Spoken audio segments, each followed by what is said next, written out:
Ok, alors c'est l'histoire d'un mec qui s'appelle Jeff. Et il emménage dans une nouvelle maison.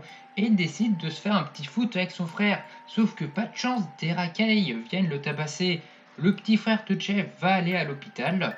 Donc Jeff va décider de revenir pour buter ses agresseurs. Et il va ensuite brûler leur corps. Mais ce con, il va se brûler le visage aussi. Donc il va avoir les cheveux noirs et le visage tout blanc. Et après, il va devenir complètement fou. Il va découper la bouche pour agrandir son sourire et il va se brûler les paupières. Puis il va tuer toute sa famille leur disant d'aller dormir. Puis il s'enfuit en devenant Jeff the Killer. Un peu plus tard, une meuf giga bonne va arriver dans l'ancienne classe de Jeff. Et là, comme par hasard, Jen va tomber nez à nez avec Jeff. Et là, elle remarque que Jeff tue sa sœur. Et là, Jeff lui laisse un choix alternatif, comme si on était dans Until Dawn. Soit Jem, elle appelle la police pour sauver sa sœur, soit elle finit le travail et laisse sa sœur mourir.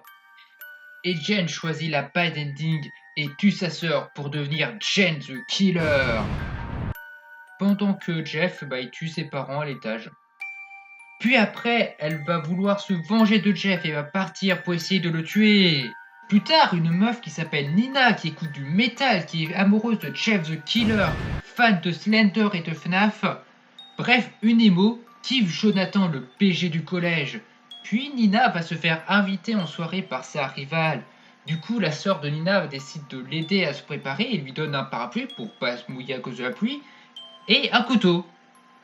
Et là, à la soirée, la rivale de Nina lui jette du jus d'orange à la gueule. Du coup, Nina, elle va se nettoyer.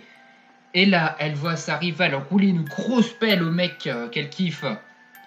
Et elle fait son choix d'orientation. Elle décide de devenir une tueuse en série. Elle prend le couteau et se suicide. Je crois qu'elle a mal compris le concept. Et en fait, non! Plot twist! Nina devient Nina the Killer et devient un fantôme qui tue des gens. Et c'est pas fini! En fait, Liu, le frère de Jeff the Killer, est pas mort malgré ses 36 coups de couteau qu'il a reçus. Donc il se réveille à l'hôpital, tue l'infirmière qui s'occupe de lui, et il s'enfuit pour tuer son frère. Putain, les mecs, la qualité de ces histoires est tellement hachée que ça me donne moi aussi envie de devenir un tueur en série et de devenir Noxious the Killer.